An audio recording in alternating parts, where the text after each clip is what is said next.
In the headlines, the ruling party vows to extend its anti-corruption moves one day after the bipartisan passage of an anti-corruption bill in a subcommittee. The latest out of the French manhunt. Authorities are reportedly closing in on the two remaining suspects who are still believed to be armed and dangerous. And the Citi Macro Risk Index, a gauge of risk in global financial markets, rose to 0.96 this week in a scale of 0 to 1 on the back of a dip in crude and fears of financial trouble in emerging economies. Hello and welcome to ARIRANG News, coming to you live from Seoul. I am Kang Chae-ri. Let's begin with the latest developments on the massive manhunt in the wake of the deadly attack on the offices of a French satirical magazine 2 days ago. Authorities are reportedly closing in on the remaining two suspects who are believed to be armed and dangerous. This as one or more hostages have been taken near Charles de Gaulle Airport, where a large police operation is underway. Our Son Jung-in has more. Police have been searching door to door in a forested area north of Paris, following reports the two main suspects had been spotted there. There are also reports they robbed a gas station in the area. Police have warned local residents that brothers Sharif and Said Kawachi, 32 and 34 years old respectively, are heavily armed and extremely dangerous. While tens of thousands of police and several helicopters continue their hunt for the men, 9 people with close ties to them have been detained for further investigation. Another suspect, 18-year-old Hamid Murad, gave himself in at a police station early Thursday. So far, no group has claimed responsibility for the attack. However, AP reports citing a senior U.S. official that the two brothers have links to a Yemeni terrorist network, and the older brother had traveled to Yemen in the past. The news agency also reports that the two were on the U.S. government's no-fly list. In a separate incident Thursday, a policewoman was fatally gunned down in a southern suburb of Paris by a suspect described as wearing black and a bulletproof vest. However, authorities say they have found no link between this incident and the assault on the Charlie Hebdo magazine. France held a moment of silence at noon local time on a rare day of national mourning for the 12 victims of the attack, as well as for the free speech they stood for. The Eiffel Tower was also dimmed for a time at 8 p.m. as a vigil continued at the Place de la République. Son Jung-in, ARIRANG News. A tribute paid with the pen. That's what cartoonists from all over the world are doing, actually, following the massacre at the office of Charlie Hebdo on Wednesday. They've come together to demonstrate that freedom of speech will prevail and that such attacks will never keep them from breaking out their pens. Our Lee Ji-yoon has more. A picture is worth 1,000 words.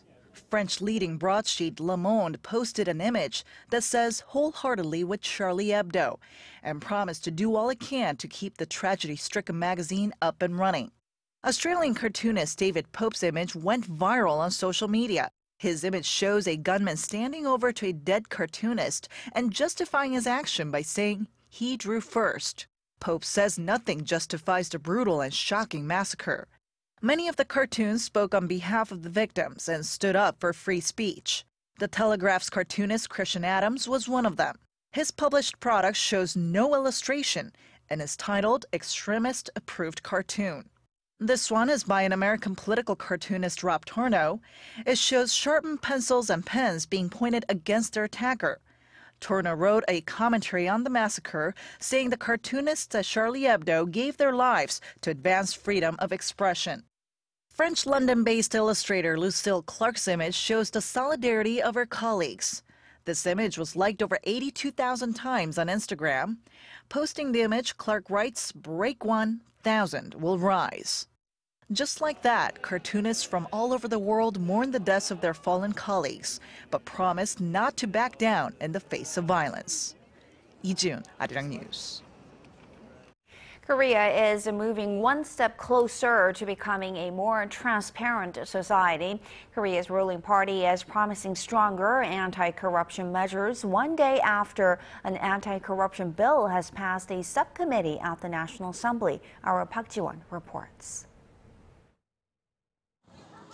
At the end of December, Korea ranked 43rd in Transparency International's Corruption Perceptions Index out of some 175 countries. Korea has enjoyed rapid economic growth over the years. There hasn't been much progress in terms of transparency. In an attempt to move things forward, a comprehensive anti-corruption bill has passed the first step toward becoming law.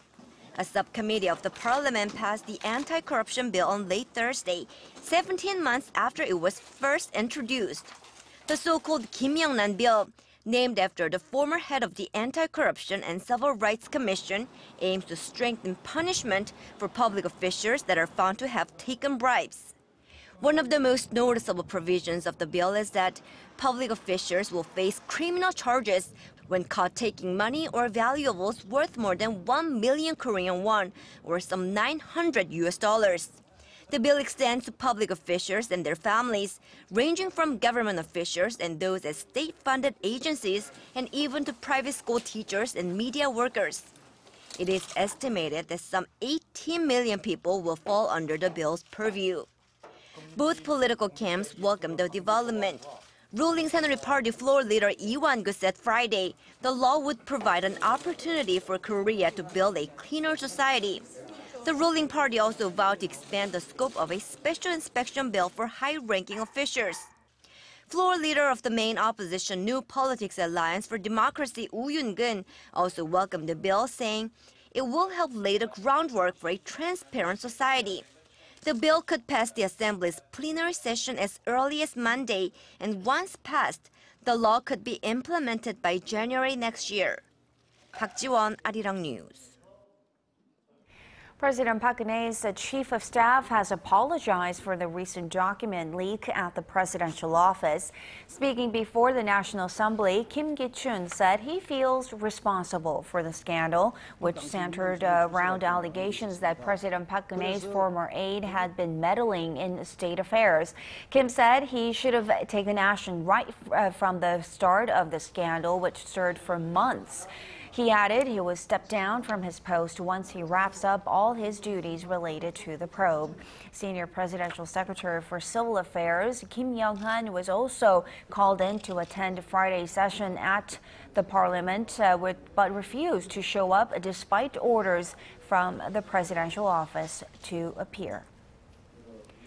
North Korea has refused to accept a resolution drafted by South Korean lawmakers last month that calls for a swift resumption of inter-Korean dialogue. Seoul's Unification Ministry says that it tried to deliver the resolution this morning, but North Korea rejected it, citing orders from above. The resolution urges Pyongyang to reduce military tensions and to return to the negotiating table for unconditional talks on humanitarian aid for North Korean residents. The ministry called North Korea's rejection regrettable as it comes amid Pyongyang's calls for expanded talks and negotiations.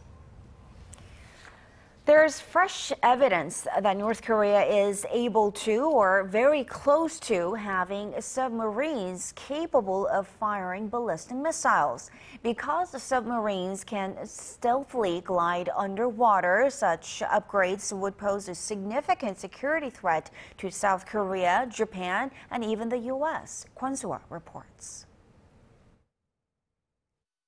Satellite pictures posted on 38 North show North Korea is upgrading a submarine to make it capable of firing missiles.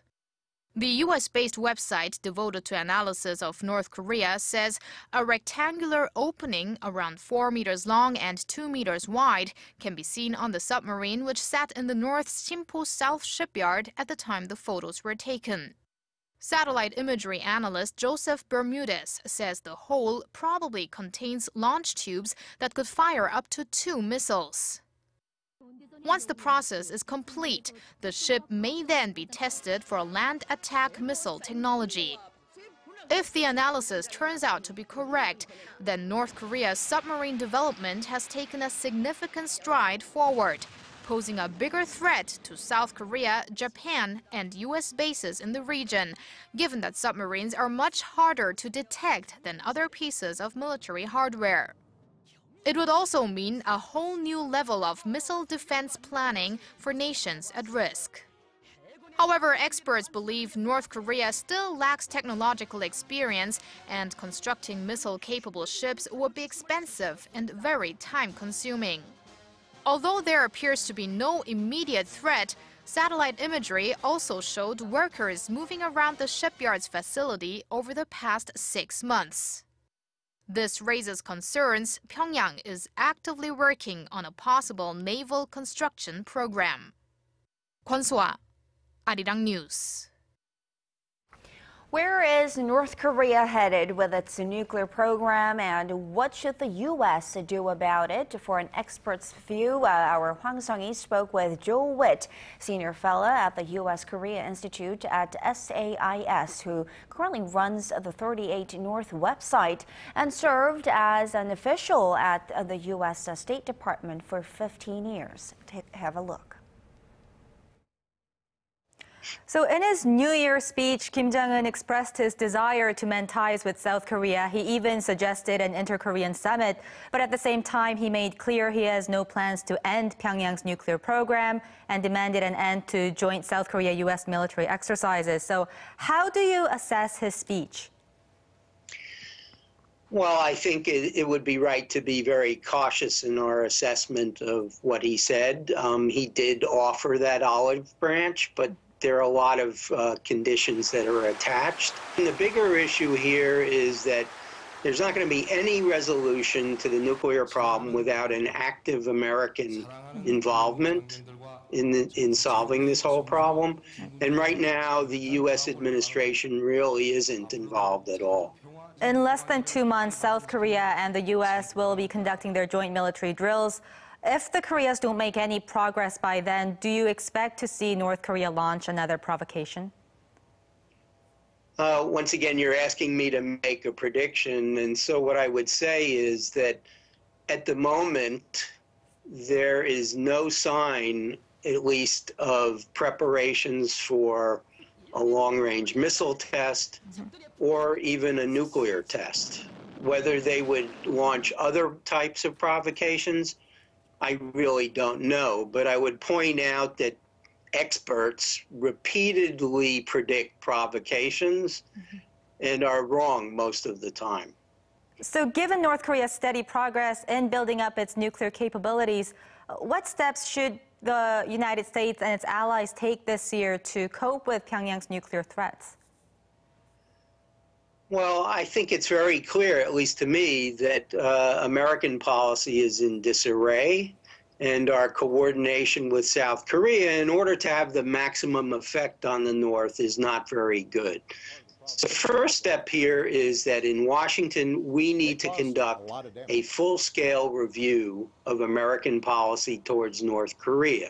The chances of success may be not so great, but nevertheless, the way we're approaching this problem now has clearly failed. I'm talking about a full-scale review that looks at not only the diplomatic track and what might and might not be possible there, but also a more reasonable, measured, and effective approach on sanctions, and also looking at the trends over the next 5 years in North Korea's WMD programs and making sure that we take the security steps necessary to protect ourselves. Do you foresee a shift in Washington's policy towards Pyongyang in the coming months? I'm very skeptical. I think the administration has other issues that it's focused on.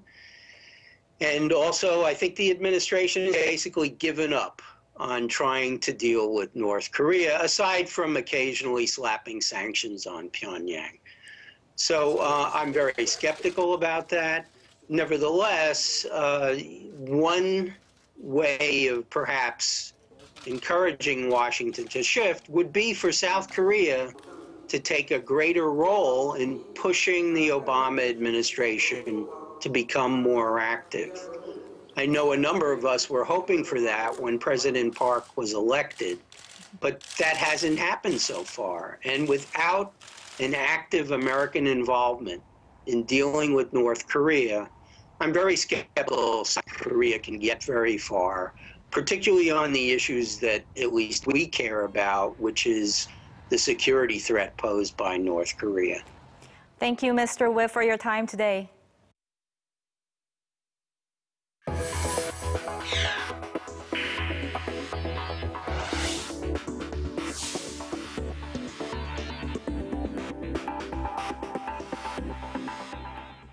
Tumbling oil prices and fears of Greece's possible exit from the Eurozone could spell trouble for global financial markets.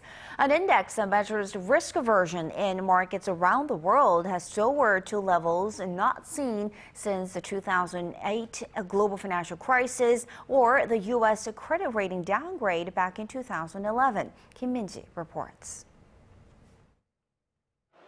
The world's financial markets are on edge, with risk soaring to levels seen during the global financial crisis of 2008. The Citi Macro Risk Index, which measures risk aversion in global financial markets, rose to 0.96 this week in a scale of 0 to 1. The index, indicating riskier market conditions when approaching 1, tracks various financial data, including stock market volatility and bond rates in the U.S. and other emerging economies. The high rating stems from the dip in crude prices that began in mid-2014 and fears that it could spell financial trouble for emerging markets. Greece's possible exit from the Eurozone is another factor. It is rare that the index soars to above the 0.9 mark. The current level matches previous records seen during the 2008 financial crisis and after the 2011 downgrade of U.S. credit rating. But with oil prices moving narrowly in the past 2 days and the U.S. job situation showing signs of improving, stock markets in Asia and the U.S. have regained some of their recent losses. Markets were also supported by speculations that the European Central Bank will institute stimulus measures. But many financial analysts expect global markets to remain unstable for the foreseeable future, given the uncertain fate of Greece and a prolonged recession in the Eurozone, coupled with depressed global crude prices. Kim Min-ji, ARIRANG News. LG Electronics showed off its new premium smartphone in this year's Consumer Electronics Show in Las Vegas. Behold the G Flex 2. It was chosen for the Editor's Choice Award by CES official partner Review.com, Android Central, Express Reviews, Laptop Magazine, and others voted the G Flex 2 as a CES top pick or staff pick. Equipped with a 5.5-inch full HD screen, the G Flex 2 is smaller than its predecessor. It also comes with a curving plastic OLED display and the latest Qualcomm 810 processor. Some 15 years ago, NASA launched a scientific research satellite into space to capture images of the planet that we call home. The space agency recently released some of the best photos, and they show the Earth in all its splendor. Kim Hyun-bin tells us more. This is one of the most beautiful composite photos of the Earth. The title Blue Marble combines several data and images from the Terra observation satellite in 2002. The photo dramatically depicts the place that millions of living organisms call home. But the Earth does not always look so beautiful. This is a photo from a massive California wildfire in 2013. It is the third largest wildfire on record, measuring 1.5 times the size of Seoul, and was big enough to be spotted from outer space. The California blaze wasn't the only Terra satellite captured. Over the past 15 years, over 40 million wildfires have been recorded, damaging roughly 1/3 of the Earth. Even signs of global warmings are captured. This picture was taken in 2002, showing the Larsen B ice shelf melting away.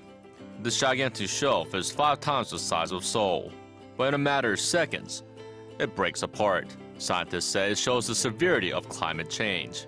The photos have been captured and collected by NASA, after launching its first flagship observation satellite into orbit in 1999. Kim Hyun-bin, ARIRANG News.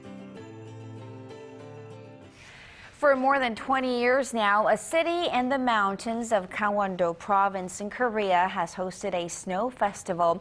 But this year's version is a bit different than past ones. Our Shin Se-min tells us why.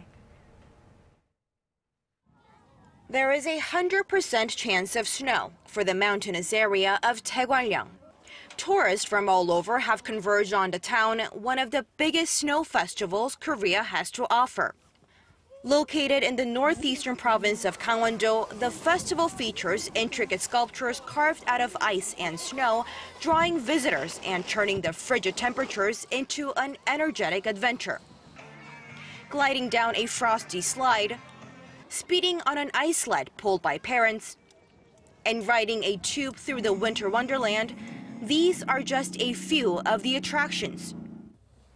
The weather forecast aside, the snow is a huge draw for many, even those who are from countries known for their harsh winters. We have 6 months of snow, so it's a little different. Our view to the snow is a little different. But yes, we like these festivals. Posing for pictures and climbing up their favorite icy characters, and even visiting a frozen home, the bitter winds on their cheeks don't seem to matter much.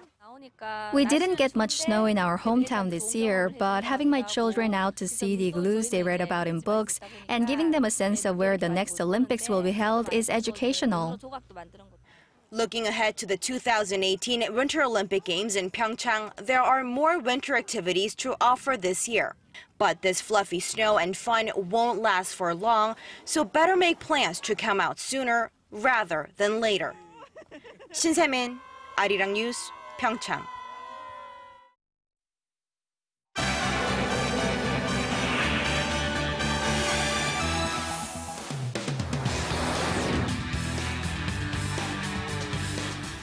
Officials in Indonesia have detected pings that are believed to be from the black box of the AirAsia plane that crashed in the Java Sea.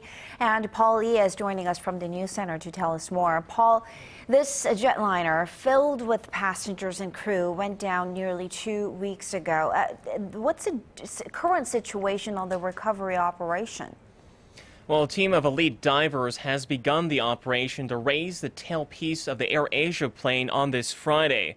Earlier, search crews loaded a helicopter with balloons that will be used to help raise the wreckage, which is currently buried in mud 30 meters underwater.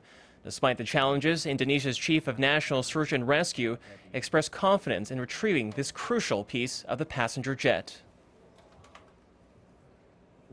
There are ongoing efforts to lift the tail up.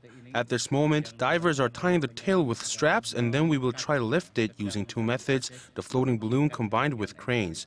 This is so that the tail sector won't be damaged, because we assume that the black box is located in the tail sector.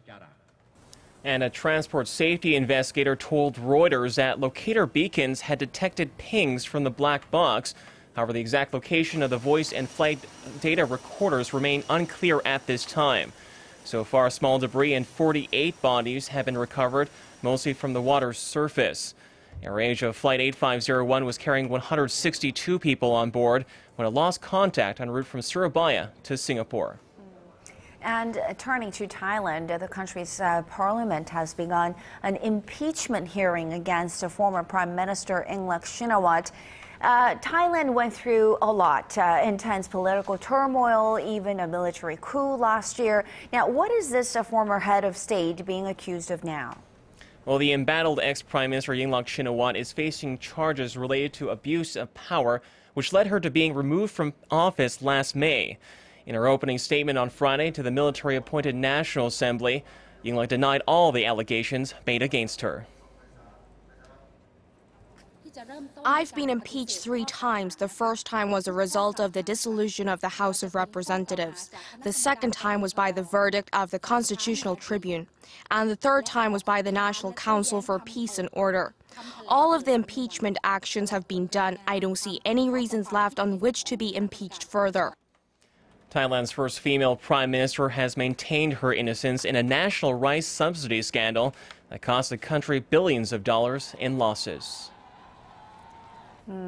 Now, if you're traveling to Japan anytime soon, you may want to hold off from eating that Big Mac. McDonald's restaurants there have been facing a series of food safety scandals this past year. So the most recent one, Paul, I understand, included a piece of vinyl or plastic found in some food. That's right. A 4-centimeter strip of vinyl was found in a chicken McNugget over the weekend. And back in August, a human tooth, was discovered also in some French fries. The company's top brass in Japan appeared before the public on Wednesday to apologize for the incidents and ensure revamped food safety policies moving forward. We are getting employees to wear masks and conduct proper checks.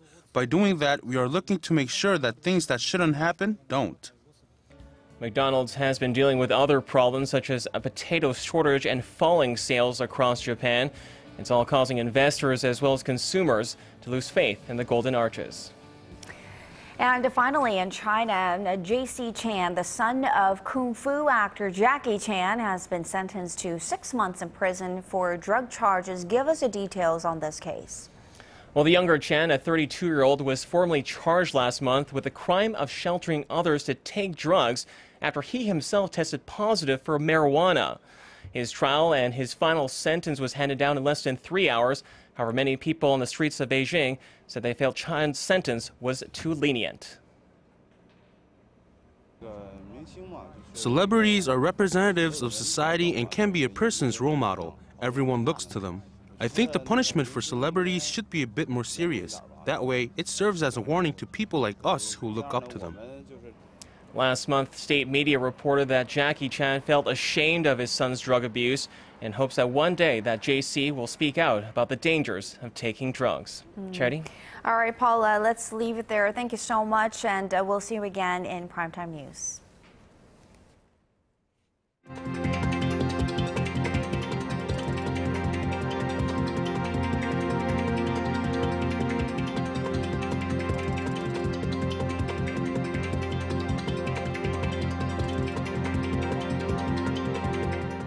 And that does it for this edition of ARIRANG News. Thanks for watching.